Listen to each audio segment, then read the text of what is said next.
Hi, welcome to Vishal Graphics. Today we will see layer and clipping mask in Photoshop. Step 1. Selecting the subject. First, select the subject's face using any selection tool of your choice, e.g., the lasso tool, quick selection tool, or pen tool. Once your selection is made, press Ctrl+J to duplicate the selected part onto a new layer. Step 2. Clipping mask. Next, place the image or texture you want to clip above the duplicated layer. Right-click the top layer and select Create Clipping Mask, or simply press Alt plus Ctrl+G. This will mask the top layer to the shape of the layer beneath it. Step 3. Adding a layer mask. To refine the image, add a layer mask to the clip layer by clicking the mask icon near the FX option at the bottom of the Layers panel. Step 4. Refining the mask.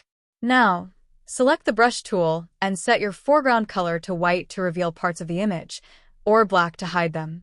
Adjust the brush size and softness as needed to blend the edges smoothly. Step 5. Blending and final touches. Once your masking is complete, play around with the blending modes of the clipped layer to achieve the desired look. You can also adjust opacity or add other effects to make your image pop. Thanks for watching. Don't forget to like and share.